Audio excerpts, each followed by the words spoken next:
तो good morning, IQ level academy में आपका स्वागत है। आज का अपना काफ़ी इंपॉर्टेंट टॉपिक है जो अपनी 13 जनवरी 2022 को रिपोर्ट आई थी, है ना। तो वो भारतीय वन रिपोर्ट जो आई थी कहाँ से जारी होती है, क्या होता है, इसमें राजस्थान के संदर्भ और भारत के संदर्भ में देखेंगे। भारतीय वन रिपोर्ट है तो राजस्थान के संदर्भ में देखेंगे और भारत की, राजस्थान की स्थिति क्या है और भारत की स्थिति क्या है। ठीक है, भारत की स्थिति क्या है, भारत की स्थिति देखेंगे कि भारत किस स्थिति पे है वन रिपोर्ट के अंदर और राजस्थान की वन रिपोर्ट के अंदर किस प्रकार की स्थिति है। ठीक है, इसके बाद वन संपदा आ जाएगी, राजस्थान की वन संपदा स्पेशल देख लेंगे। क्या देख लेंगे? राजस्थान की वन संपदा, वन संपदा या वनस्पति जिसको बोलते हैं, राजस्थान की वनस्पति या प्राकृतिक वनस्पति। प्राकृतिक वनस्पति वो होती है जहां जो मानव पहुंच से दूर होती है, उसको प्राकृतिक वनस्पति बोलते हैं। तो राजस्थान की वन संपदा होगी, राजस्थान की प्राकृतिक वनस्पति होगी। फिर इसके ऊपर केंद्र सरकार की जो नीतियां और नियम हैं, केंद्र सरकार के जो नीतियां हैं और नियम बने हैं, नीतियां और नियम बने हैं, वो नियम देख लेंगे। फिर राज्य सरकार के देख लेंगे, राजस्थान सरकार के जो भी नीतियां और नियम इसके ऊपर बने हुए हैं वो सारी चीज़ें देख लेंगे। फिर राजस्थान की वन नीति देख लेंगे। राजस्थान की वन नीति कब आई, कब नहीं आई, पहली नीति कब आई, दूसरी नीति कब आई, तीसरी नीति कब आई। फिर इनके वन के जो सेंटर हैं, रिसर्च सेंटर हैं, वो सेंटर देख लेंगे अपन।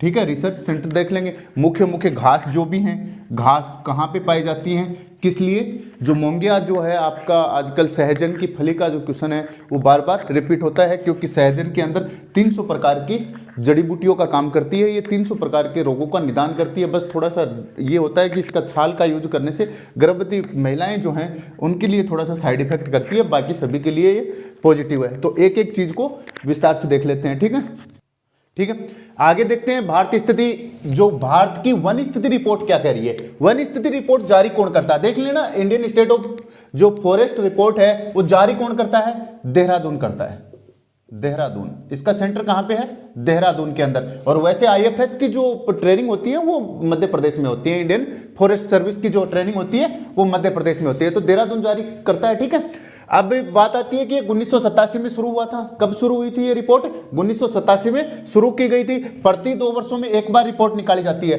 प्रति 2 वर्षों में। इससे पहले 2019 की आई थी, अब ये 2021 की रिपोर्ट है। कौन सी रिपोर्ट है? 2021 की रिपोर्ट है और 17वीं रिपोर्ट है। कौन से नंबर की है? 17वें नंबर की रिपोर्ट है। वन की बात आती है कि पहले ये राज्य सूची के अंदर था, पहले राज्य सूची के अंदर था। अब इसको मतलब 42वां संविधान संशोधन 1976 के अंदर हुआ और इसको किस में ले लिया गया? वन जो है वो आपका समवर्ती सूची में। यहाँ पे 5 चीजें दी गई थी, आपका नापतोल है, जो वन है, ये सारी चीजें इसके अंदर जोड़ दी गई थी समवर्ती सूची में। समवर्ती सूची का मतलब क्या हो गया? इसके ऊपर केंद्र भी सरकार बना सकती है, मतलब केंद्र भी जो कोई नियम अधिनियम बना सकती है और राज्य सरकार भी कानून बना सकती है। आगे बात आती है ये कब मिली थी हमें? अपने को मिली थी 13 जनवरी 2022 को 17वीं रिपोर्ट आई है। 13 जनवरी 2022 जो है उसको 17वीं रिपोर्ट आई है। जारी कौन करता है? जारी करता है पर्यावरण, वन और जलवायु मंत्रालय। मंत्रालय का मतलब हो गया तो भारत सरकार हो गया, भारत सरकार। और यदि विभाग की बात कर लेते हैं तो राज्य सरकार होगी। तो जारी कौन करता है? पर्यावरण, वन और जलवायु मंत्रालय। पर्यावरण के लिए भी देखेंगे, वन के लिए भी देखेंगे और जलवायु के लिए भी देखेंगे। तो पर्यावरण, वन और जलवायु जो मंत्रालय है भारत सरकार का, वो जारी करता है। इसके अंदर नापने के लिए ये किस बेस पे नापी जाती है? ऐसे तो है नहीं एक एक पेड़ को जाके गिना जाए, गिना नहीं जाता, एक एक पेड़ को नहीं गिना जाता। ये जो अपने दूर संवेदी उपग्रह होते हैं, रिमोट सेंसिंग जिसको बोलते हैं, तो ये अपने उपग्रह जो कौन से उपग्रह से गणना हुई थी? रिसोर्स सेट 2 से हुई थी। किससे हुई थी? रिसोर्स सेट 2 से हुई थी। रिमोट सेंसिंग बोलते हैं या दूर संवेदी बोलते हैं, दूर संवेदी, दूर तक देख सकती हैं ये। ठीक है, दूर संवेदी है, दूर तक जो उपग्रह देखा जाता है वो कौन सा उपग्रह का नाम क्या था? रिसोर्स सेट 2 था। रिसोर्स सेट जो 2 था उस उपग्रह से अपनी ये गणना हुई है। कौन सी गणना हुई है? 17वीं गणना हुई है, 2021 को हुई है। और ये रिपोर्ट कब जारी कर दी गई? 13 जनवरी 2022 को कर दी गई। पहली बार इसके अंदर किस किस चीज की गणना जोड़ी गई है? पहली बार जोड़ी गई है। पहली बार क्या जोड़ी गई है कि भाई पहले जो टाइगर रिजर्व सेंटर होते थे, जो टाइगर रिजर्व क्षेत्र होते थे, टाइगर प्रोजेक्ट जो होते थे, उन क्षेत्र को नहीं जोड़ा जाता था, इसमें काउंट नहीं किया जाता था। अब उनको भी काउंट करने लग गए। ठीक है, इसके अलावा बोल दिया कि टाइगर कॉरिडोर, जहां पे टाइगर खुले घूमते हैं, उस कॉरिडोर को भी इसके अंदर जोड़ दिया। और एशियाई शेर जो हैं वो कहाँ मिलते हैं? सबसे ज्यादा गिर में मिलते हैं ना, गुजरात के अंदर। गुजरात का जो गिर है अभयारण्य उसको मतलब शेर अभयारण्य भी बोलते हैं। गुजरात का गिर जो है वो शेर के लिए प्रसिद्ध है। तो ये जो है इस 3 चीजों को जोड़ा है, टाइगर रिजर्व को जोड़ दिया गया, फिर टाइगर कॉरिडोर को आगे देखेंगे कि कितने टाइगर रिजर्व हैं, और एशियाई शेर को जोड़ा गया है इसके अंदर। आगे बोला गया है कि भारत का भौगोलिक क्षेत्र पे वन कितना बताया गया कि भारत के भौगोलिक क्षेत्र पे तो वन है 24.62%, 24.62% क्षेत्र के ऊपर भारत के अंदर पूरा यदि कमांड निकालते हैं तो उसके अंदर वन है। लेकिन यदि राजस्थान की बात करोगे तो उसमें 9.60 है, 9.60 है, मतलब 2.5 गुना फर्क हो गया, 2.5 गुना ज्यादा है। तो और होना कितना चाहिए था वन स्थिति रिपोर्ट के अकॉर्डिंग, नहीं अपना जो वन अधिनियम है उसके अकॉर्डिंग जो था वो 33% क्षेत्र पे पूरे देश के अंदर होना चाहिए था, लेकिन राजस्थान के अंदर भी नहीं है और भारत के अंदर भी अभी कंप्लीट नहीं है। भारत का कितना है ये क्वेश्चन बनता है, भारत का भौगोलिक क्षेत्र पे कितने क्षेत्र पे वन क्षेत्र पाया जाता है, तो 24.62 पे पाया जाता है। फिर राजस्थान के कितने क्षेत्र पे वन क्षेत्र है, तो वो 9.60% के ऊपर है। ठीक है, ठीक है। आगे देखते हैं राजस्थान के संदर्भ में, राजस्थान राज्य के संदर्भ में देखते हैं। राजस्थान का क्षेत्रफल बताया गया 3,42,239 वर्ग किलोमीटर बताया गया है कि इतना किलोमीटर राज्य का क्षेत्रफल है। क्योंकि इस रिपोर्ट के अंदर क्षेत्रफल क्या होता है, कभी कभी फॉरेस्ट सर्वे ऑफ इंडिया की जो रिपोर्ट है ना, तो इसके अंदर क्या होता है कि कभी कभी ऊपर नीचे हो जाता है ये, क्योंकि सैटेलाइट से लेते हैं तो कभी बढ़ा देते हैं, कभी कम हो जाता है, 5-10 किलोमीटर एरिया का फर्क मिल जाता है। अभिलेखित वन बताया गया, अभिलेखित वन का मतलब हो गया कि वो जो सारे वन जो खड़े हैं उस वन को, सारे को, कुल वन को ही अभिलेखित वन बोला जाता है। अभिलेखित वन किसको बोला जाएगा, कुल वन जो रिकॉर्ड के अंदर है, ये रिकॉर्डेड वन होते हैं, रिकॉर्ड के अंदर होते हैं कि ये रिकॉर्ड के अंदर है। तो कुल वन यदि पूछ लिया जाए कि राजस्थान का कुल वन कितना है, तो राजस्थान का कुल वन है 32,863 किलोमीटर स्क्वायर में। कितना है, 32,863 किलोमीटर स्क्वायर। यदि इसको परसेंटेज में निकालते हैं तो राजस्थान का कुल वन क्षेत्र कितना आ जाएगा, 9.60%। कितना आ जाएगा, 9.60%। और यदि फर्स्ट की बात करते हैं तो उदयपुर इसके अंदर पहला आ जाएगा। देश में स्थान, देश में 10वां स्थान है, 10वां स्थान है। हमने देखा था जनसंख्या पढ़ा था, जनसंख्या उसके अंदर कितना स्थान हो गया, 7वां हो गया, पहला 8वां स्थान था। फिर यदि इसका क्षेत्रफल की बात करते हैं तो क्षेत्रफल के अंदर पहला है, पहला है ना क्षेत्रफल के अंदर। ठीक है, तो क्षेत्रफल में पहला है, जनसंख्या में 7वां है, और वन की बात करते हैं तो इसके अंदर 10वां है। बाकी और बहुत सी रिपोर्ट आती है, सब में अलग अलग है। देश का कितना है यहाँ पे, देश का मात्र 4.23% क्षेत्र, मतलब हमने क्षेत्र कितना है, हमारा कुल क्षेत्र कितना है राजस्थान का, देश का यदि देखते हैं तो 10.41% क्षेत्र जो है वो राजस्थान एरिया है, मतलब देश का। अब बात आती है कि उसके कितने प्रतिशत क्षेत्र पे वन है, यदि देश के सापेक्ष नापते हैं तो 4.23% पे, 4.25% पे ही वन है, 4.23। तो देखिए इंपॉर्टेंट चीज इसमें क्या है, कुल वन क्षेत्र पूछ लिया जाए तो 9.60 करना है आपको। फिर आपका देश के सापेक्ष यदि राजस्थान का पूछ लिया जाए तो 4.23 करना है। यदि स्थान पूछ लिया जाता है तो देश के अंदर 10वां स्थान है। आगे बात आती है वनावरण। वनावरण का मतलब होता है 1 हेक्टर भूमि होती है, 1 हेक्टर भूमि होती है और उसके अंदर 10% से ज्यादा वृक्ष हो। 1 हेक्टर से ज्यादा भूमि हो, कितनी ज्यादा हो, 1 हेक्टर हो, 1 हेक्टर प्लस भूमि हो, प्लस उसमें 10% से ज्यादा वन क्षेत्र हो, उसको वनावरण बोलते हैं। उस क्षेत्र को वनावरण, क्योंकि वन जो है उसके अंदर ज्यादा होते हैं, वनावरण बोलते हैं। ठीक है, वनावरण बोलते हैं। इसको फॉरेस्ट कवर भी बोलते हैं। क्या बोलते हैं, फॉरेस्ट कवर। क्या बोलते हैं इंग्लिश में, फॉरेस्ट कवर। ठीक है, फॉरेस्ट कवर इसको बोलते हैं। तो 1 हेक्टर क्षेत्र ज्यादा हो, 1 हेक्टर से ज्यादा क्षेत्र हो, उसके अंदर 10% से अधिक वन हो, तो वो कितना है यहाँ पे 4.87%। यदि आपसे पूछ लिया जाए कि राजस्थान का वनावरण कितना है, क्योंकि क्वेश्चन जो है वो इसके अंदर काफी एक एक पॉइंट को समझने की बात होती है कि राजस्थान का वनावरण कितना है, तो वनावरण की बात आ गई 4.87% है। अब बात आती है कि इसके अंदर वर्दी कितनी हुई है, तो वर्दी कितनी हुई है, 25 किलोमीटर स्क्वायर की हुई है, 25.25 किलोमीटर स्क्वायर की इसके अंदर वर्दी हुई है। कितनी वर्दी हुई है, 25.25 किलोमीटर स्क्वायर की। आगे वृक्षादन बोल दो या वनावरण बोल दो या फिर इसको वृक्षारोपण बोल दो। तो वृक्षारोपण ये सारी चीजें क्या होती हैं, ये 1 हेक्टर से कम होती हैं, 1 हेक्टर से कम भूमि हो और 10% से वन कम हो, क्योंकि 1 हेक्टर से ज्यादा वाली तो इसमें नाप ली वनावरण में, और कम वाली भी तो नापनी है ना। उसी को क्या नाम दे दिया इन्होंने, वृक्षावरण दे दिया, वृक्षावरण दे दिया। वृक्षावरण का मतलब ये हो जाता है, जैसे मान लो ये कोई वृक्ष है, ये कोई वृक्ष है, ठीक है, ये कोई अपना वृक्ष है, तो इसका जो आवरण हो गया, कितना क्षेत्र घेरता है ऊपर सैटेलाइट से देखने में, तो वो उसका वृक्षावरण हो गया। ठीक है, तो इसको ट्री कवर बोलते हैं। ये ट्री कवर होता है कि एक पेड़ जो है वो कितना कवर कर रखी है जमीन को, नीचे जमीन नहीं दिखने देता। और यदि वनावरण की बात करते हैं तो एक वन जो है वो कितना कवर करता है, उसको वनावरण बोलते हैं। तो इसको ट्री कवर बोलते हैं। ट्री कवर कितना है? 2.55% है। कितना है? क्योंकि सघन वन होते हैं तो 2.55% ही है, मात्र 2.55%। यदि इसको किलोमीटर स्क्वायर के अंदर देखते हैं, इसका देखते हैं तो 8,733 किलोमीटर स्क्वायर के अंदर है। और ये जो है अपना 2.55 जो आपका प्रतिशत के तौर पे देखेंगे किसको? वृक्षावरण को। वृक्षावरण कम होता है क्योंकि वृक्ष जो होते हैं उसका आवरण यदि आप निकालोगे तो हर एक वृक्ष यहाँ एक वहाँ एक वहाँ, तो वो कम होते जाएंगे। तो कितना हो जाएगा? 2.55, लगभग 2.5% है। आगे इसके अंदर वर्दी कितनी हुई है? इसके अंदर वर्दी की बात करें तो 621 किलोमीटर स्क्वायर की वर्दी हुई है। कितनी हुई है? 621 किलोमीटर स्क्वायर की वर्दी हुई है। अब बात कर लेते हैं कुल वनावरण और कुल वृक्षादित क्षेत्र, या कुछ कुल वनावरण होता है और कुछ कुल वृक्षावरण, जिसको बोल दो वृक्षावरण बोल दो। ठीक है, एक ही बात है, कुल वनावरण और कुल वृक्षावरण बोल दो। वनाच्छादित क्षेत्र जो बोल दो, आपको वृक्षारोपण का जो क्षेत्र है वो बोल सकते हो आप। तो देखिए हमने देखा था कि वनावरण कितना था? 4.87 हमने ले लिया। फिर इसके अंदर वृक्षादन कितना था?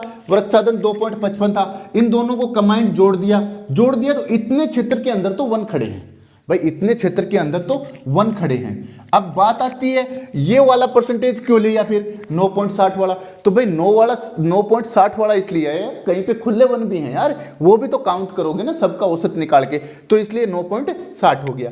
ये जो हो गया ये आपका कंबाइंड हो गया, वन और वनावरण का दोनों का हो गया। ये राज्य के भौगोलिक क्षेत्रफल का है। क्वेश्चन यहाँ से एक अच्छा बनता है क्योंकि इसके अंदर आपको वृक्षावरण पूछ ले 2.55 है, वनावरण पूछ ले 8.87 है, दोनों को कंबाइंड लिख के नाम दे दे कि कुल वनावरण और वृक्षावरण कितना है, तो 7.42% है राज्य की भौगोलिक।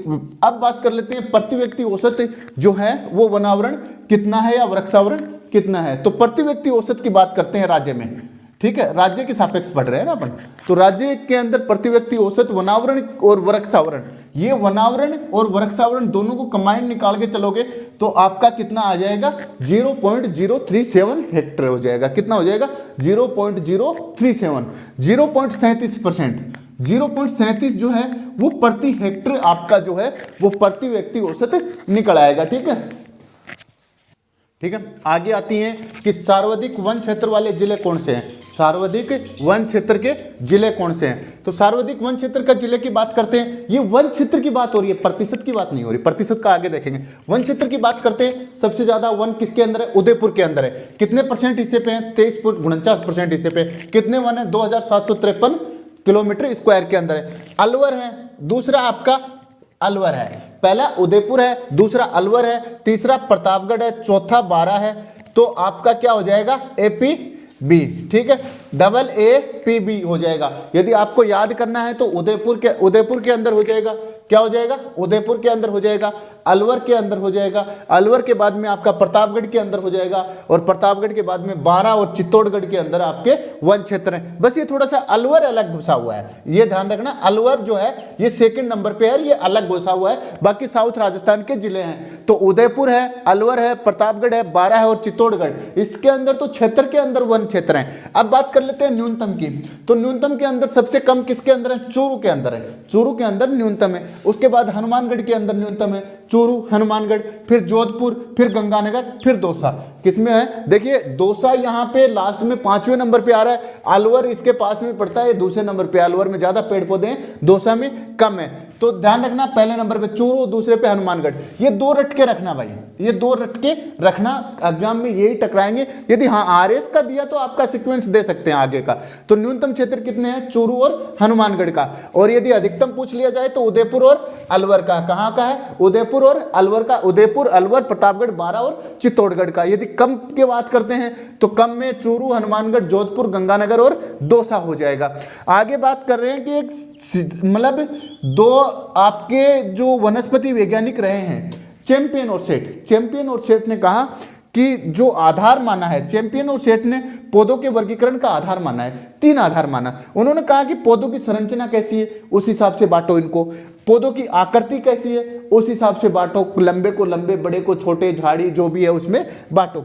फिर पादप का स्वरूप कैसा है, कटीला है, सुतेला है या किस टाइप का है, उसका जो स्वरूप है वो बांटो। मरोदभिद है, जलोदभिद है, कौन सा है वो बांटो। तो पौधों की संरचना, आकृति और पादप का स्वरूप किसने बताया था, चैंपियन सेट वर्गीकरण में ये बातें कही हैं। इन्होंने भारत के पक्ष में कहा था, भारत के बारे में बोला कि भारत में 16 मुख्य भाग प्रकार की वनस्पति पाई जाती है, 16 मुख्य प्रकार की पाई जाती है। और उसने उपवर्गों को यदि बांट लिया जाए तो 221 उपवर्गों की वनस्पति भारत के अंदर पाई जाती है।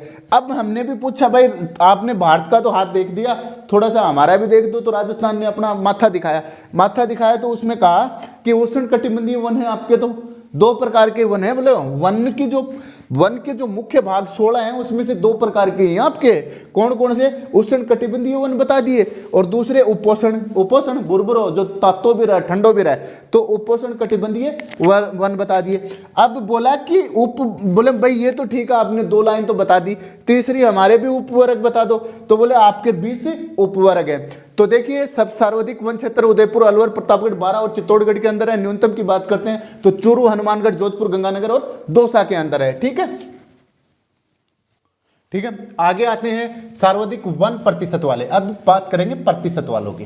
सर्वाधिक वन प्रतिशत वाले जिलों के अंदर सर्वाधिक क्षेत्र के अंदर भी बात आती है तो उदयपुर पहले पे है और दूसरे पे अलवर है। और यदि प्रतिशत की बात आती है तो उदयपुर पहले नंबर पे है, फिर आपका प्रतापगढ़ है, फिर सिरोही है, यहाँ पे करौली जो है और बारां है। साउथ राजस्थान के जिले हैं कौन कौन से, उदयपुर, प्रतापगढ़, सिरोही, करौली और बारां। कौन कौन से, उदयपुर, प्रतापगढ़। ये 2 तो रट के रखना है, ये 2 तो रट के रखना है, उदयपुर प्रतापगढ़, सिरोही, करौली, बारां, उदयपुर, प्रतापगढ़, सिरोही, करौली, बारां। अब बात करते हैं कि न्यूनतम प्रतिशत वन क्षेत्र किसमें है। तो पहले किसमें था, चूरू के अंदर था, लेकिन इस बार इन्होंने बदल दिया, आंकड़ा जोधपुर का दे दिया। पहले नंबर पे किसको दे दिया, जोधपुर को दे दिया। जोधपुर का कितना है, 0.48%। देखिए यहाँ बेस्ट वही है कि 0.48% हो गया, और चूरू का बोल दिया कि 0.56% है। चूरू का 0.56 क्योंकि डाटा होते हैं तो सैटेलाइट से होते हैं, तो जोधपुर के 0.48 दे दिया, मतलब आधे % से कम है ना। और चूरू के आधे % है। जैसलमेर, बीकानेर, हनुमानगढ़ और नागौर, ये 6 जिले जो है ना आपका, जोधपुर, चूरू, जैसलमेर, बीकानेर, नागौर और हनुमानगढ़, ये 6 जिले 1% से भी कम क्षेत्र पे वन है इनके, 1% से, क्योंकि सारे क्या हैं, डेजर्ट जिले हैं ये।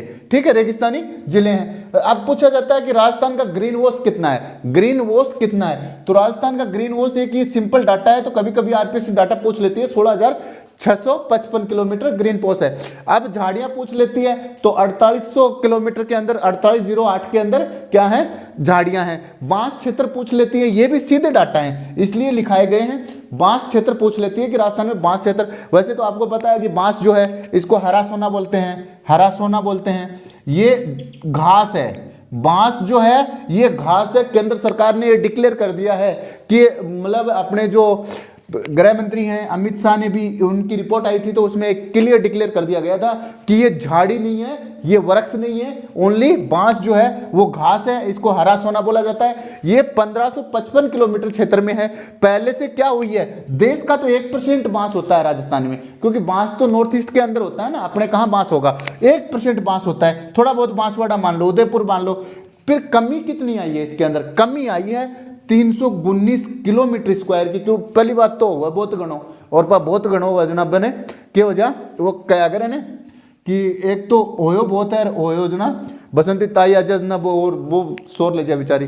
तो कमी कितनी आई है, 319 की हुई है। एक तो हुआ कितना है, 1555 हुआ है। फिर देश का 1% है, 10% हम क्षेत्र रखते हैं, 1% हुआ है। फिर इसके अंदर भी कमी हो गई कितनी, 319 की। तो यहाँ से क्वेश्चन अच्छा बन सकता है। ठीक है, ठीक है। अगला देखते हैं 2019 से 21 तक वर्दी वाले जिले। 2019 की पहली रिपोर्ट आई थी, 16वीं, अब 17वीं रिपोर्ट है। उसमें वर्दी कहाँ दिखाई गई है, सर्वाधिक वर्दी वाले जिले दिखाए गए हैं कि अजमेर जो है उसने बहुत तरक्की की है। अजमेर ने बहुत पेड़ पौधे लगाए, बहुत तरक्की की है। यहाँ क्या सबसे ऊपर वर्दी दर रही है, किसकी रही है सर्वाधिक वर्दी दर, अजमेर की रही है। दूसरे पे पाली, बीकानेर और नागौर की। देखिए बीकानेर तीसरे नंबर पे अच्छा प्रयास कर रहा है, पाली जो है वो भी अच्छा प्रयास कर रहा है और अजमेर ने सबसे टॉप प्रयास किया।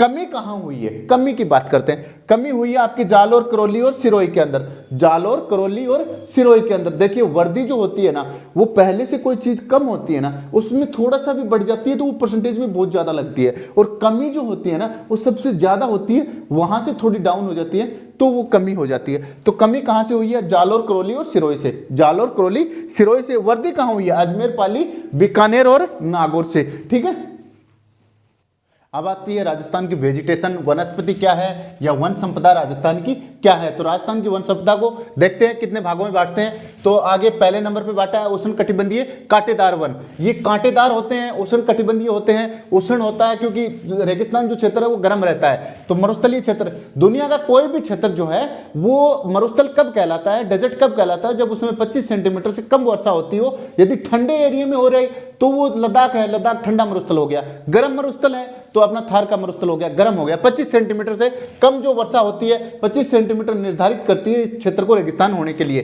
तो मरुस्थलीय क्षेत्र के अंदर पाए जाते हैं। ये 12 जिलों के अंदर पाए जाते हैं। राजस्थान के जो पश्चिमी क्षेत्र के जो हैं उनके 12 जिलों के अंदर पाए जाते हैं। आगे बात आती है कि इनकी जड़ मोटी होती है, तने कटीले होते हैं, छाल मोटी होती है, पत्तियां छोटी होती हैं, चिकनी व गुद्देदार होती हैं। पत्तियां जो है वो चिकनी और गुद्देदार होती हैं ताकि वाष्पोत्सर्जन कम हो।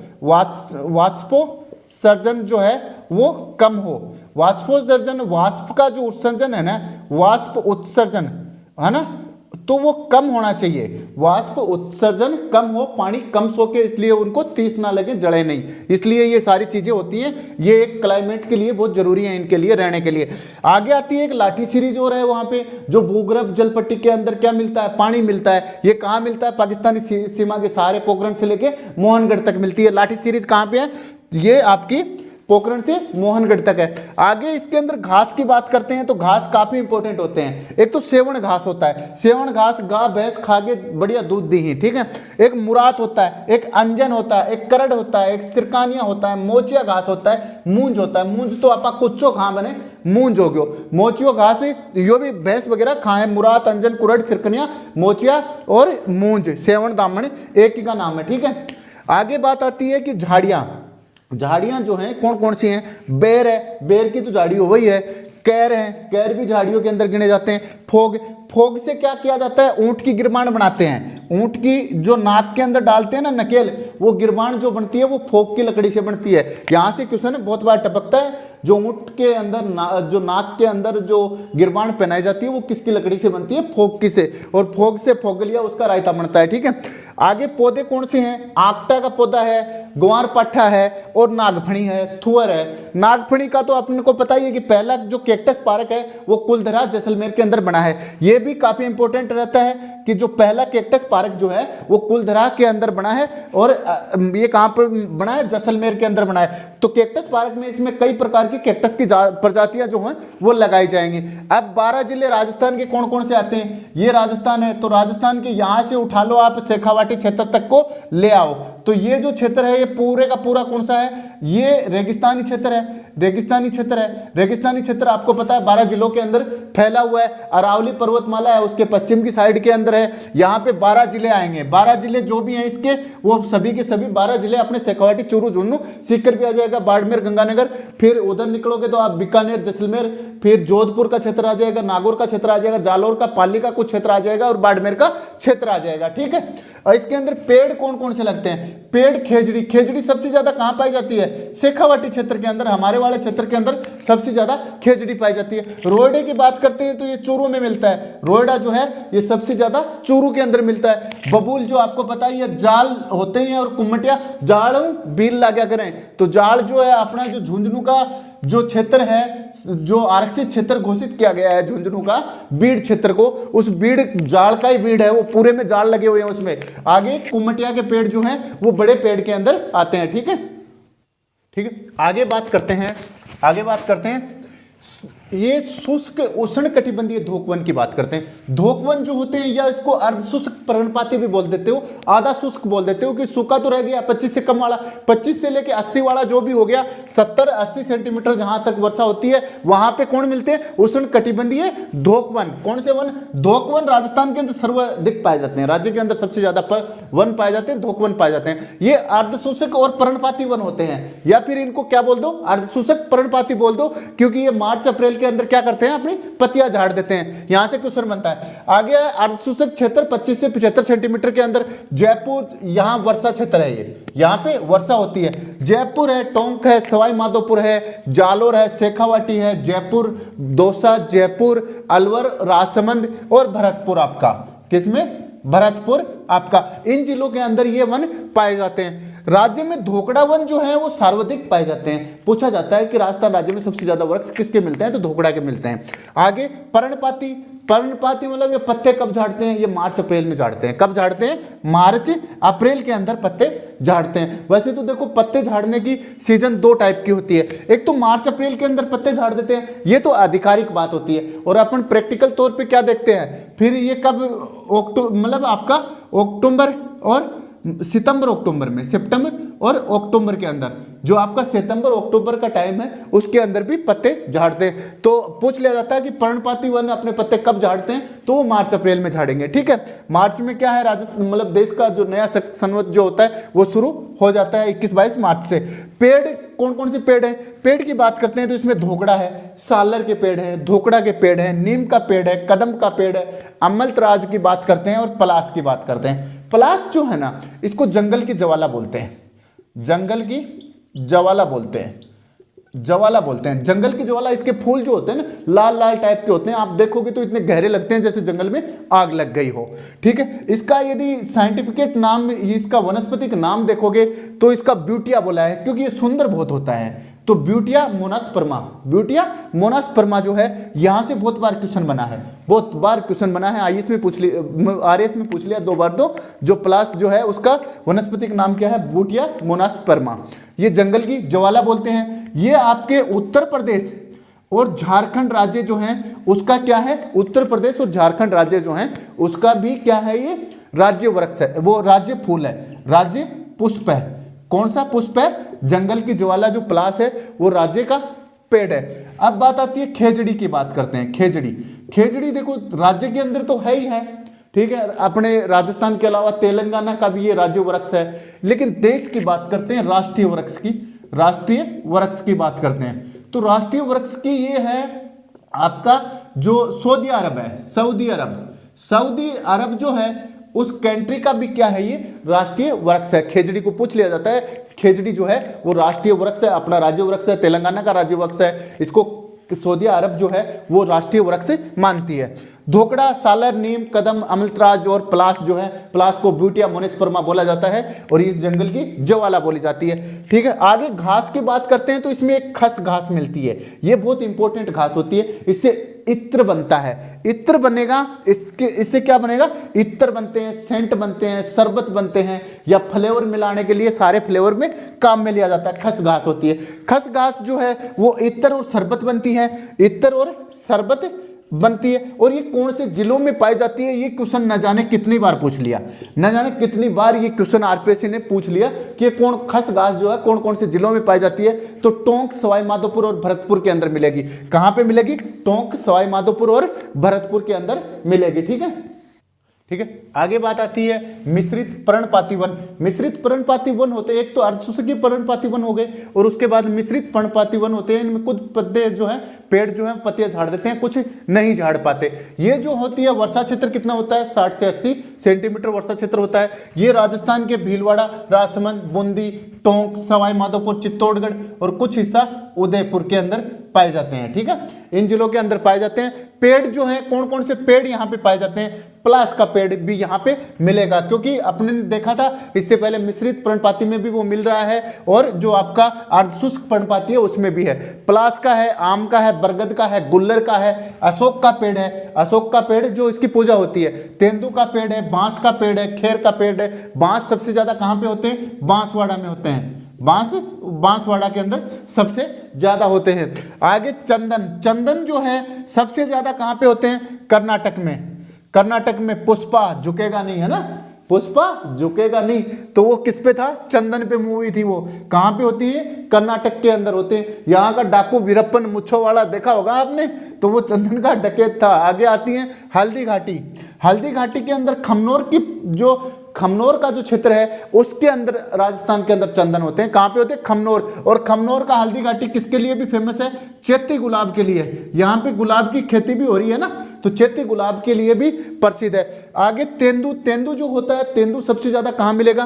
प्रतापगढ़, चित्तौड़गढ़ और झालावाड़ में। प्रतापगढ़, चित्तौड़गढ़, झालावाड़ में बनेगा। ये क्वेश्चन बन सकता है आपका। स्थानीय भाषा में इसको टीमरू बोला जाता है, टीमरू बोला जाता है। और इसके पत्ते जो होते हैं वो बीड़ी बनाने के काम में आते हैं। और बीड़ी जो होती है एक्चुअली क्या होती है कि ये आदिवासियों की रोजी रोटी का एक मुख्य साधन होता है। ठीक है, तो स्थानीय नाम टीमरू होती है और ये इसको पत्ते जो होते हैं उसे बीड़ी बनती है। बीड़ी आबा भी रोटी पे बनाया करा ने, बाठे के ऊपर रोटी मिर्चन चौपड़ चापड़ गिर पावा की बीड़ी बनाया करा। आगे खेर, खेर से कथोड़ी जाति, कैथोड़ी जाति और खेरवा जाति। खेरवा जाति खेरवाड़ा तहसील उदयपुर के अंदर रहती है। कैथोड़ी जाति और खेरवा जनजाति जो हैं वो क्या करती हैं? कत्था तैयार करती हैं। जो पान के अंदर कत्था लगाते हैं वो कत्था तैयार करती हैं और ये हांडी विधि से कत्था तैयार किया जाता है। ठीक है, ठीक है। आगे आते हैं दोस्तों अपना शुष्क सागवान वन। शुष्क क्योंकि आपने आलड़िया सागवान तो है ही, सुक्केड़ा सागवान है। कौन सा है? सुक्केड़ा सागवान। शुष्क सागवान वन, ये मानसूनी वन जिसको बोलते हैं, या मानसूनी क्योंकि बरसात होती है तभी ये यहाँ पे ज्यादा बरसात होती है। वर्षा जो है 70 से लेके 110 सेंटीमीटर तक यहाँ पे बरसात होती है। डूंगरपुर है, उदयपुर है, बांसवाड़ा है, क्योंकि बांसवाड़ा है, प्रतापगढ़ है, कोटा है, बारां और झालावाड़ है। कोटा, बारां, झालावाड़, डूंगरपुर, बांसवाड़ा, प्रतापगढ़। ये कभी कभी पूछ लिया जाता है कि शुष्क मानसूनी वन कौन कौन से जिलों में पाया जाता है। इस टाइप का क्वेश्चन यहाँ पे बनता है। तो पेड़ में कौन सा आ गया? सागवान। सागवान का पेड़ कहाँ ज्यादा फेमस है? हमने देखा है सीता माता में। सीता माता जो अभयारण्य है ना, अभयारण्य जो है सीता माता कहाँ पे पड़ता है? ये चित्तौड़गढ़ में है ना, उसमें सॉरी प्रतापगढ़ में है। प्रतापगढ़ में सीता माता, यहाँ पे उड़न गिलहरी होती हैं और सागवान के वृक्षों के लिए फेमस है। सागवान के वृक्षों के लिए जाखम बांध भी इसी के ऊपर बना हुआ है, जो राज्य का सबसे ऊंचा बांध है। तो वो किसमें? सीता माता अभयारण्य प्रतापगढ़। प्रतापगढ़ में क्या होते हैं? सागवान ठीक होते हैं। आगे बात होती है साड़ की। साड़ के पेड़ होते हैं, जो मतलब भारतीय रेलवे का पेड़ भी बोला जाता है ना इसको। तेंदू के पेड़ होते हैं, तेंदू बीड़ी बन जाती है। बांस, बंबू के पेड़ होते हैं। और खेर से कत्था अपन बताइए तैयार करती है। आगे अर्जुन की बात आती है। एक अर्जुन पेड़ होता है। अर्जुन मतलब सहतूत होता है, सहतूत टाइप का सहतूत होता है। ये अर्जुन जो है वो सहतूत होता है। इसके ऊपर टसर पालन किया जाता है। टसर क्या होते हैं? रेशम कीड़ा, रेशमी कीड़ा। कौन सा कीड़ा? रेशमी का कीड़ा जो है, रेशम का जो कीड़ा है उसको टसर पालन बोला जाता है। महुआ, महुआ क्या होता है? महुआ से दारू निकालते हैं, दारू निकालते हैं महुआ से। आदिवासियों का क्या है? ये कल्प वृक्ष है, इसकी पूजा भी करते हैं वो लोग। फिर इनके बीजों से क्या करते हैं? सुखा के देसी दारू बनाई जाती है। ये महुआ का पेड़ सबसे ज्यादा यदि बात करते हैं तो बांसवाड़ा में, और दूसरे नंबर की बात करते हैं तो डूंगरपुर के अंदर है। ठीक है, अब देखते हैं उपोषण सदाबहार वनस्पति। उपोषण है क्योंकि अपने जो एक अपने कर्क रेखा के पास में पड़ते हैं, तो उपोषण सदाबहार वनस्पति देख लेते हैं। सदाबहार वनस्पति खास बात यह है कि 100 से ज्यादा सेंटीमीटर उसको वर्षा चाहिए होती है। तो माउंट आबू के आसपास का जो 25 किलोमीटर का 20 किलोमीटर का एरिया जो है, चारों तरफ का सराउंडिंग एरिया है, उसके अंदर ये वनस्पति होती है। इसमें इंदोक होता है, चमेली होती है, करुंदा होता है, वन गुलाब होता है। ठीक है, आगे झाड़ी कौन सी होती है? लेंटाना झाड़ी। लेंटाना झाड़ी बहुत बार पूछा जाता है, कहाँ पे पाई जाती है? माउंट आबू में। माउंट आबू के अंदर लेंटाना झाड़ी जो है वो पाई जाती है। ध्यान रखना, माउंट आबू के अंदर लेंटाना झाड़ी पाई जाती है। आगे डाक और पलास की बात करते हैं। ये थोड़ा सा वन देख लेते हैं कि वन किस टाइप के वन है राजस्थान के अंदर होते हैं, जहां से बार बार क्वेश्चन आते हैं। फिर घास देख लेंगे, फिर झाड़ियां देख लेंगे। ठीक है, आगे डाक और पलास की बात आती है। डाक और पलास का जो कलर का फूल होता है वो लाल और पीला कलर का होता है। जंगल की ज्वाला इसको बोलते हैं। इसका सर्वाधिक राजसमंद में होता है। पूछ लिया जाता है, कभी कभी पूछ लिया जाता है कि सबसे ज्यादा डाक या पलास के पेड़ राजस्थान में कहाँ होते हैं, तो राजसमंद में होते हैं। वनस्पति के नाम की बात करते हैं तो ब्यूटिया मोनोस्पर्मा इसका नाम है। ब्यूटिया है, सुंदर है ये, इसलिए ब्यूटिया है, और मोनोस्पर्मा इसका नाम है। आगे एक योजना चलाई थी घर घर औषधि योजना चलाई थी, उसकी शुरुआत हुई थी 1 अगस्त 2021 से हुई थी। 26 लाख परिवारों को टारगेट किया गया था कि 26 लाख परिवारों को हम देंगे कि क्या 5 पेड़ देंगे, क्या क्या देंगे, तुलसी का देंगे, गिलोय का देंगे, अश्वगंधा का देंगे, नीम का देंगे और कालमेघ का देंगे। यहाँ से क्वेश्चन पूछा जाता है, बार बार रिपीट होता है, तुलसी, अश्वगंधा, नीम है, गिलोय है और कालमेघ है। ठीक है, आगे 5 वर्षों के लिए बोला गया है कि 5 वर्षों में 3 बार देंगे, 8-8 पौधे जो है वो प्रति परिवार को देंगे। 5 वर्षों में 3 बार देंगे, 8-8 पौधे जो है वो प्रति परिवार को देंगे। ठीक है, आगे आता है सालर वन या साल वृक्ष, साल वृक्ष भी बोलते हैं इसको, साल वृक्ष, सालर वन या साल वृक्ष। ये उदयपुर, राजसमंद और अपने जयपुर तक पाया जाता है। उदयपुर, राजसमंद और जयपुर, अलवर तक ये मिलता है। वनस्पतिक नाम है सोरिया बेस्तुर, क्या नाम है, सोरिया रोबुस्ता। क्या नाम है, सोरिया रोबुस्ता। कौन सा सोरिया, रोबुस्ता वाला सोरिया, रोबुस्ता कौन सा, सोरिया वाला, तो सोरिया रोबुस्ता। छत्तीसगढ़ और झारखंड का क्या है, ये राज्य वृक्ष है। छत्तीसगढ़ और झारखंड का राज्य वृक्ष है। साखवा, इसको उत्तरी भारत में साखवा बोलते हैं। क्या बोलते हैं, साखवा, साखवा उत्तरी भारत में बोलते हैं। महावीर जो जैन धर्म के 24वें तीर्थंकर थे जैन धर्म के, उसको क्या मिला था, ये साड़ के वृक्ष के नीचे क्या मिला था, केवल्य मिला था। आगे भगवान विष्णु का क्या है, पवित्र वन है। अपना यहाँ से क्वेश्चन बनता है रिट का कि भगवान विष्णु का पवित्र वन कौन सा है, सालर वन है, साल वन है। आगे बात आती है खेजड़ी, खेजड़ी देख लेते हैं, अपना राज्य वृक्ष है। खेजड़ी को समी बोला जाता है और स्थानीय भाषा में क्या बोला जाता है, स्थानीय भाषा जो है उसके अंदर बोला जाता है सामलो, क्या बोला जाए, सिमलो। स्थानीय भाषा में जाटी निके खांगा, सिमलो खांगा। रेगिस्तान का कलप वृक्ष, गौरव वृक्ष जिसको बोला जाता है, थाल का कलप वृक्ष भी बोला जाता है, थार का कलप वृक्ष बोला जाता है। इसके जो फल लगते हैं उसको सांगरी बोलते हैं, पत्ती जो लगती है उसको लूम बोलते हैं। लूम बकरी बकरी ये बड़ी चाऊ खां है। फूल जो होता है उसको मिंजर बोलते हैं। एक मिंजर रात, मिंजर रात जो एक कविता है वो किसकी है, कन्हैया लाल जी सेठिया की है, मिंजर रात।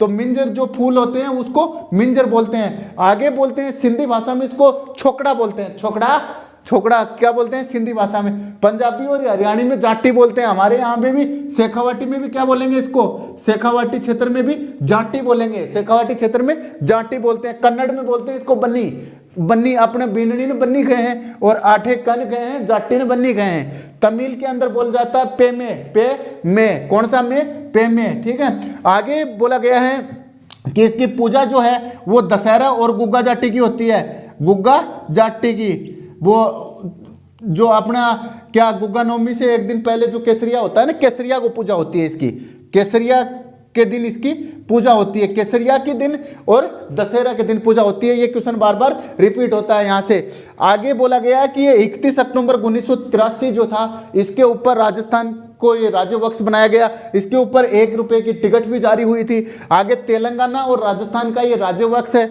आगे बात आती है संयुक्त अरब अमीरात की और यूएई की और सऊदी अरब की, सऊदी अरब की बात आती है।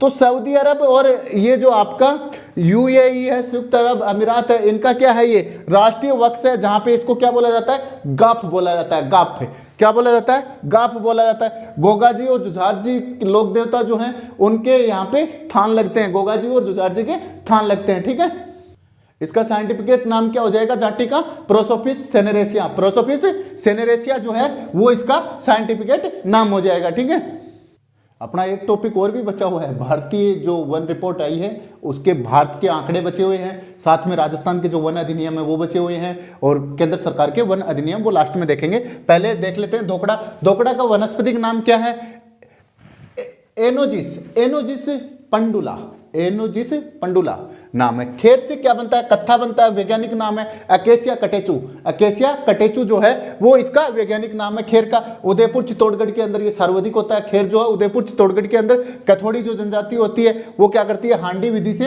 कत्था तैयार करती है, कत्था तैयार करती है जो पान वगैरह चूर्ण में काम में लेते हैं। आंवल, आंवल एक झाड़ी होती है जो चमड़ा साफ करने के लिए काम में ली जाती है। आंवल जो है वो एक झाड़ी होती है, ये पाली, सिरोही और उदयपुर के अंदर सर्वाधिक पाई जाती है। ये क्रम वाइज है, ये पहला, दूसरा और तीसरा जो भी जिले आएंगे क्रम वाइज होंगे, पाली, उदयपुर और सिरोही और उदयपुर के अंदर। सुगनी घास, एक सुगनी घास मिलती है, ये अपने जैसलमेर में मिलती है, इससे दवाई बनती है। यहाँ से क्वेश्चन इंपॉर्टेंट बनता है, सुगनी घास जो है जैसलमेर में मिलती है, इससे दवाई और साबुन बनती है। आगे आती है खस, खस को पामरोजा बोला जाता है, इससे इत्र और शरबत बनाने के काम में ली जाती है। ये टोंक, सवाई माधोपुर और भरतपुर के अंदर पाई जाती है, टोंक सवाई माधोपुर भरतपुर में पाई जाती है। एक मोतिया और बुर घास आती है, ये भी घास है, सारी घास है ये।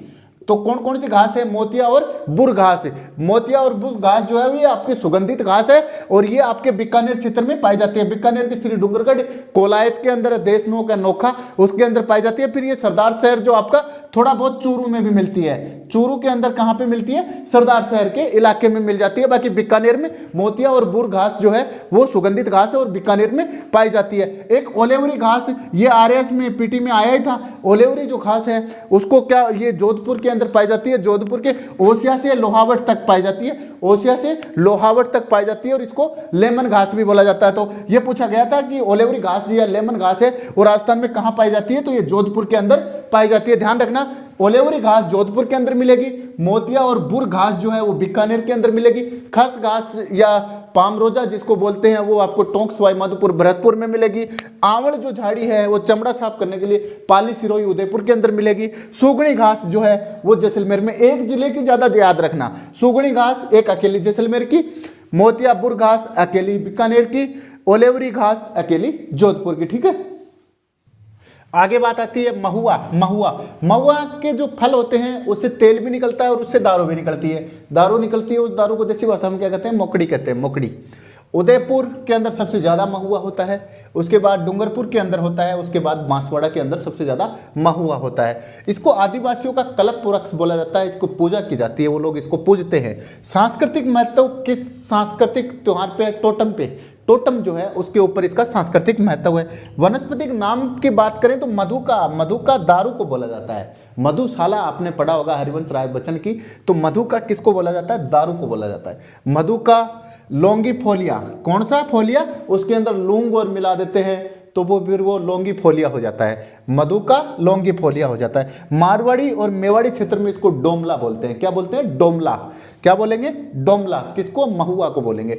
आगे बांस आता है। बांस सबसे ज्यादा जो फर्स्ट नंबर पे आबू पर्वत पे पाया जाता है, फर्स्ट नंबर पे। लेकिन यदि जिले के अंदर पूछ लिया जाता है तो आपके बांसवाड़ा के अंदर सबसे ज्यादा पाया जाता है। यदि जिला फर्स्ट है, जिला फर्स्ट है तो जिला फर्स्ट जो है वो बांसवाड़ा होगा।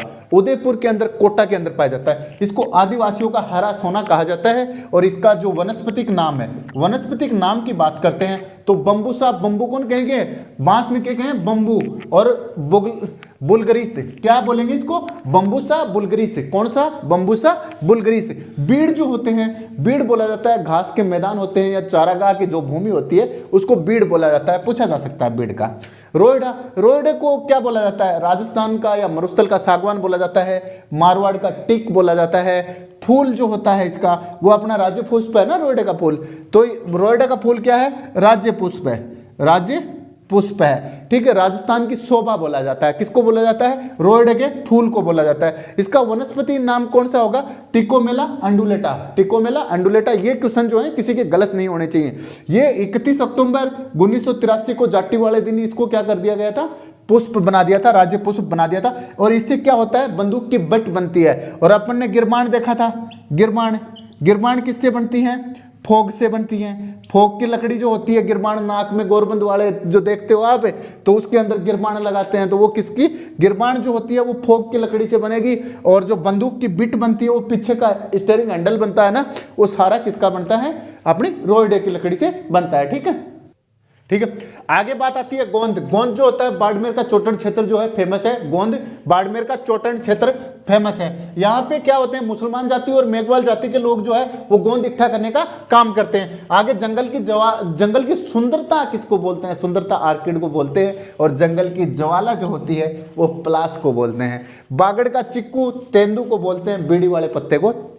आगे चंदन होती है। चंदन जो होती है वो हल्दी घाटी खमनोर के अंदर आपको बताइए सबसे ज्यादा, जहां पे चैती गुलाब भी होती है। लेकिन इसका वनस्पतिक नाम की बात करते हैं तो क्या नाम हो गया? संतलूम। संतलूम एल्बुम। कौन सा एल्बुम? संतलूम एल्बुम। ये वैज्ञानिक नाम के लिए लिया गया। चंदन का वैज्ञानिक नाम मैच करना दे देंगे तो आप अपने नोट्स में एक जगह लिख लेना इन सारी चीजों को। चंदन का क्या हो गया? संतलूम एल्बुम, संतलूम एल्बुम।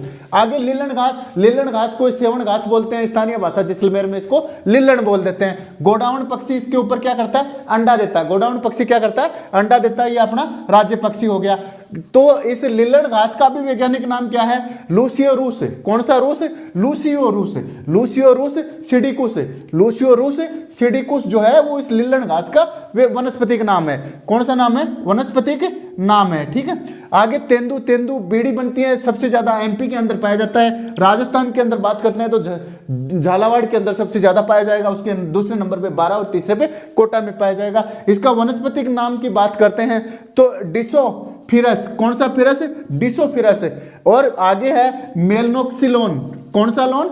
मेलनोक्सिलोन। ठीक है, आगे बेजड़ा किसको बोलते हैं? कभी कभी पूछा जाता है कि राजस्थान में स्थानीय भाषा में बेजड़ा किसको बोलते हैं, तो बेजड़ा बोला जाता है पान का जो खेत होता है ना, पान के पत्ते पानी में लगते हैं, आपको पता है बेल होती है, उसका जो खेती करते हैं उस खेत को क्या बोलते हैं? बेजड़ा बोलते हैं। ठीक है, ठीक है दोस्तों, आगे आते हैं अपनी धामण घास। धामण में तो नागणी गए हैं, नागणी को नहीं हो गए सांप की बिननी बन के गए, धामण गए हैं। तो पर्यावरण घास ये क्या होती है? इसकी जड़ें जो होती है ज्यादा फैल जाती है, मिट्टी को बांध के रखते हैं, इसलिए इसको पर्यावरण घास या रेगिस्तान को बांध कर रखने वाली घास बोला जाता है। एक करंट घास और मिलती है जो पशुओं गाय बछड़ों के लिए अच्छी होती है। एक अंजन घास होती है जो मरु क्षेत्र के अंदर गाय बछड़ों के लिए अच्छी होती है। एक गुंदा और कुंबट घास भी मिलती है। गुंदा और कुंबट घास है वही पर्यावरण वाला काम करेंगे। पर्यावरण वाला काम कौन करेंगे? गुंदा और कुंबट घास। ये पूछ लिया जाता है, कुंबट घास का बहुत बार पूछ लिया जाता है। आगे सहजन, अपना जो सहजना वाली फली खाया कर अब है, वनस्पति नाम है इसका मोरिया। कौन सा? Moringa oleifera. Oleifera, moringa oleifera इसका वनस्पतिक नाम है। ये पूछा जा सकता है भाई, ये इंपॉर्टेंट है क्योंकि इसके ऊपर जब आईएएस में क्वेश्चन आता है ना, तो आईएएस में क्वेश्चन इसके ऊपर आ चुका है पीटी के अंदर। फिर उसके बाद आरएस में भी इसके अंदर क्वेश्चन आया नहीं है, खैर आ जाएगा। अब कोई भी एग्जाम हो रहा है उसमें सहजन का, क्योंकि ये रोग मुक्ति के मतलब रोग मुक्ति धाम है। ये 300 प्रकार की बीमारियां जो है ना इससे ठीक हो जाती हैं। 300 प्रकार की बीमारियां, आपके बीपी शुगर सारी चीजें ये कंट्रोल कर देता है। 8 जिलों के अंदर क्या हो गया, अब वापस वनों पे चलते हैं। 8 जिलों के अंदर, राज्य का 50% से जो अधिक वन क्षेत्र है ना वो मात्र 8 जिलों के अंदर ही पाया जाता है। बाकी 33 में से 8 निकल गए, 25 में आधा ही नहीं है, बाकी 8 में आधा है। ठीक है, अब वन के ऊपर भारत सरकार के अधिनियम देख लेते हैं। भारत सरकार के जो अधिनियम है वो वनों पे देख लेते हैं। पहला भारतीय वन अधिनियम आया था, 1865 के अंदर, फिर इसको खत्म कर दिया गया था 1927 के अंदर। राष्ट्रीय वन नीति आई थी 1894। प्रथम राष्ट्रीय वन नीति कब आई थी? 1894 में। ये किसकी रिपोर्ट थी? ये डॉक्टर विल्कर रिपोर्ट थी। डॉक्टर विल्कर ने अपनी रिपोर्ट दी थी समिति ने, उस समिति के ऊपर राष्ट्रीय वन नीति 1894 में प्रथम आई थी। ठीक है, प्रथम कब आई थी? 1894 में आई थी। आगे बात आती है भारतीय वन अधिनियम। भारतीय वन अधिनियम इसको कैंसिल कर दिया गया था और ये चालू कर दिया था 1927 का। इसमें बोला गया था कि जो आदिवासी समुदाय हैं उनको वनों से वंचित कर दिया कि भाई आप जो है आप कोई वनों को पूजना पाजने का काम मत करो, इस टाइप के रिस्ट्रिक्शंस इसके ऊपर लगाए गए थे। फिर आगे राष्ट्रीय वन नीति बनाई गई। राष्ट्रीय वन नीति जो है इसको खत्म कर दिया गया और आगे नई जो राष्ट्रीय वन नीति बनाई गई 1952 के अंदर। 1952 में नई राष्ट्रीय वन नीति बनाई गई तो इसके अंदर बोला कि भौगोलिक जो क्षेत्र है देश का भौगोलिक क्षेत्र है, देश जो है देश का जो भौगोलिक क्षेत्र है ना, जो जितना क्षेत्र है उसके 33% भाग के ऊपर वन होने चाहिए। लेकिन अभी भारत के अंदर 24.5% है ना, लगभग 24.50% है। और राजस्थान की बात करते हो तो 9.60% है। अभी कहाँ आए यहाँ पर, पहुंचे नहीं है वहाँ पे। आगे बात आती है वन संरक्षण अधिनियम की। तो वन संरक्षण जो अधिनियम है वो 1980 के अंदर आया था और 25 अक्टूबर 1980 से लागू हुआ था। फिर इसके अंदर 8 साल बाद में 88 में संशोधन किया गया और बोला गया कि वनों की सुरक्षा की जाए और वनों का संरक्षण किया जाए, वनों की सुरक्षा और वनों का संरक्षण किया जाए। आगे 1992 के अंदर तीसरा संविधान संशोधन इसके अंदर अधिनियम संशोधन और हो गया। तो अधिनियम संशोधन होने के बाद बोला गया कि वनों की जो कटाई है उसके ऊपर रोक लगाया गया। तो यहां से क्वेश्चन बनता है कि देश के अंदर वनों की कटाई पे पूर्णतः रोक कब लगाया गया था? तो 1992 का जो वन अधिनियम जो था, वन संरक्षण अधिनियम, उसके तहत लगाया गया। ठीक है, ठीक है। आगे आता है कि राजस्थान में वन नीतियां, राजस्थान की वन नीतियां देख लेते हैं। भारत सरकार की तो देख ली। राजस्थान में 1910 में सबसे पहले जोधपुर रियासत जो थी उसने वन संरक्षण योजना के नाम से एक नीति बनाई थी, वन संरक्षण योजना के नाम से 1910 में। आगे जाके अलवर ने 1935 के अंदर बनाई थी, फिर जयपुर ने बनाई थी, वन अधिनियम बनाया था। आगे 1953 की जो राजस्थान वन नीति है, कौन सी? राजस्थान वन नीति, जो वन नीति की बात कर रहे हैं 1953 के अंदर आई थी। उसमें जो राजस्थान वन नीति है उसके अंदर 4 प्रकार के वनों को बांटा गया था। बोला गया एक तो आरक्षित वन होगा, एक रक्षित वन होगा, एक अवर्गीकृत वन होगा और एक झाड़ियां होंगी।